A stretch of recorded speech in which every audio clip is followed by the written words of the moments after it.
In today's video, I'm going to teach you how to install Webflow on Windows 10. Whether you're jumping into Webflow for the first time or you're a seasoned designer looking for a quick refresher, this guide will take you through each step smoothly and efficiently.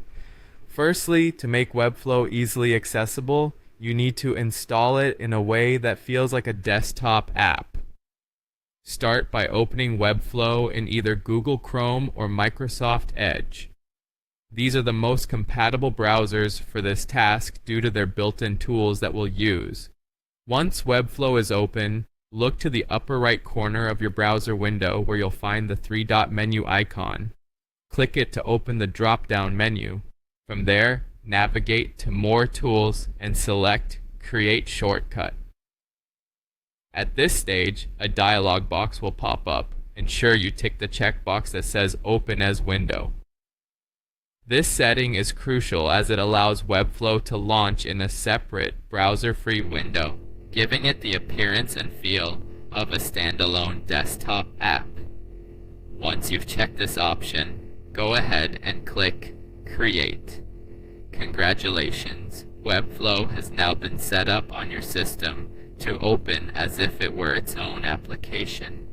This setup streamlines your workflow, allowing you to focus solely on your projects without the distraction of browser tabs. Moving on, let's talk about optimizing your Windows 10 system for the best Webflow experience. Given that Webflow is a cloud-based application, ensuring a stable internet connection is vital. It's good practice to close any unnecessary browser tabs or programs running in the background to free up resources and enhance performance.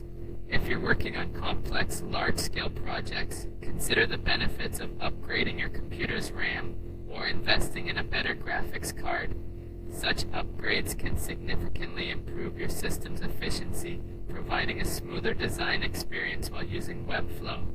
And there you have it. You've successfully pinned Webflow for quick access and optimized your Windows 10 system for improved performance. Before I wrap up, here are a few final tips. Regularly updating your browser can also help in avoiding potential glitches, and exploring browser extensions for Webflow might uncover additional productivity tools to further enhance your workflow.